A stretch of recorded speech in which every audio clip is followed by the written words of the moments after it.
Hey, what's up? John Sonmez here. So I have a book review for you today on a psychology book that I read. I've been wanting to read something by Dr. Abraham Maslow for a while. This book is called Toward a Psychology of Being. It's a fairly old book, but I was able to find the audio version, which is sort of questionable for a book like this because it is very textbook-y, as I could say. It's very clinical. It has some complicated language. Sometimes the thoughts are a bit complex. Usually audiobooks, especially if you're listening at a fast speed, are more comprehensible when they're more simply written. But this book was actually really good. I did get a lot out of it. It's one of those things where I'm trying to think of how to describe the book. It's a lot of the concepts I think that you see in a lot of the psychology today, especially about personal development and self-development.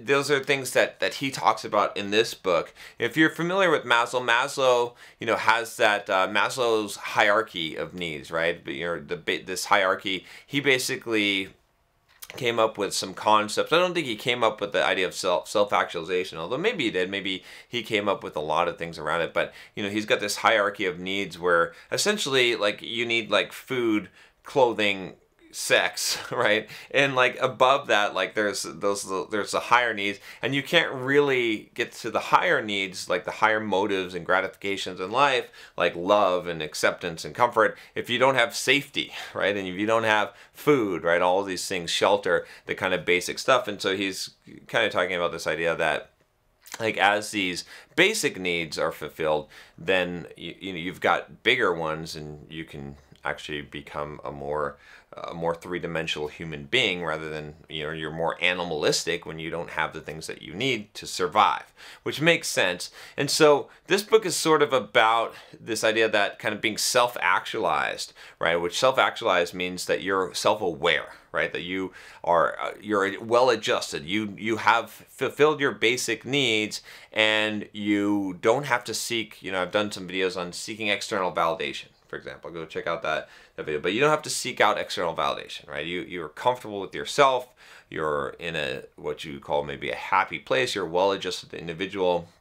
You don't have big psychological problems. Not that you don't have any, but you're aspiring towards these higher levels of living and being, right? And so this book is sort of about that, is about this psychology, right, that he's introducing here, which is higher than the psychology, kind of the Freudian psychology that deals with, you're fucked up, you've got these problems, let's fix these problems, and this is what a healthy, rational person is. He's talking about a psychology that goes beyond that to say, well, let's say that you are a healthy person, like, what makes things even better? Like, what does a healthy person do? What does the self-actualized person do that that enhances their life, right? And what can we learn from that, right? Instead of looking at where people are fucked up and what their defects are, what if we look at people who are self-actualized, who are as self-aware as possible, who are living these lives without these psychological problems,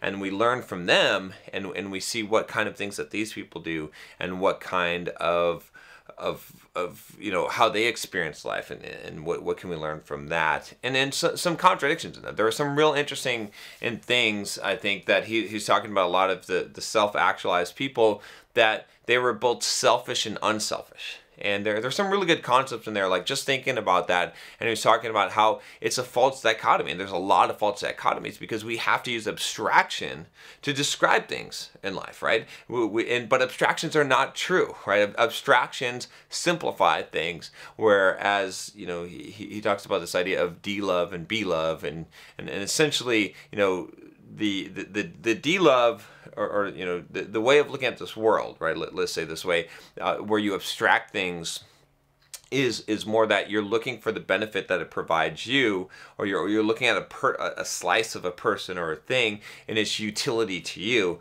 whereas that kind of be-love, or that viewpoint of the world, seeing things in their holistic nature, is more of a realist, right? You're looking at what the thing really is without providing an interpretation, without trying to find your utility value from it, and so you're actually perceiving things as they are, perceiving reality more clearly, maybe perceiving yourself more clearly, loving more completely, right? Those type of things. So it's really important, I think, a lot of these concepts, and it's really interesting, right? Especially, like I said, with the selfish versus unselfish people, and that we tend to abstract things and classify as well in order to simplify things so that we can cognitively process them.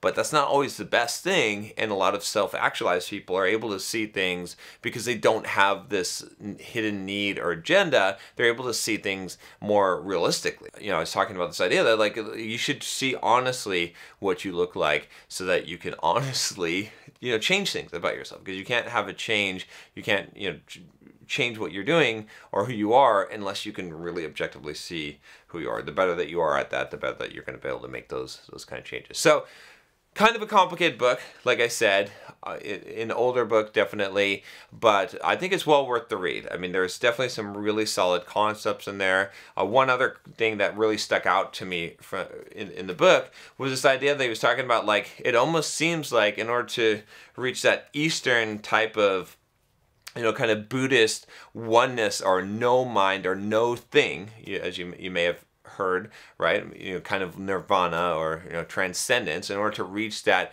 you know, being one with the universe kind of state, you have to actually find identity, right? Your own identity, your real identity, or ego. So it's kind of a contradiction in terms that the people that were the most one with the universe, the most no thing, no mind, right? That had that kind of connectedness that a lot of Eastern philosophy seeks, you know, or is the goal of a lot of Eastern philosophy, right? Those people were actually the most self-actualized people, which means that they were the most in touch with their own identity of who they truly are. So they most self-identified, but they're also able to lose that identity. And I think, you know, again, it seems like a contradiction, but I think it kind of makes sense, is that if you are not validated, right? I've talked about this concept that I'm kind of terming or coining as opposed to external validation, which is bad, internal validation, okay, which I think is good and necessary. But if you're lacking this validation, if you don't have trust in yourself, if you don't know who you are, if you don't have the self-esteem and the self-compassion, right, that is needed, if you can't be real and project yourself as real and be comfortable with that in the world and know who that is and have some strength in that, then it's really hard for you to love others, to be egoless, and to let go, because you have to have those things validated in order to feel like you're worth it and you're worthy. And then once you have that, then you can let it go more easily. So that's kind of how I view it. But yeah, anyway, the book is really good. I would highly recommend it. Definitely one of those books that will get you thinking, but the language is a little bit difficult, so be aware of that. I listened to the audio version. I listened to it at 2x speed instead of 3x speed. All right, that's all I have for you today. If you haven't subscribed already, click that subscribe button below and click the bell so you don't miss any videos. Talk to you next time.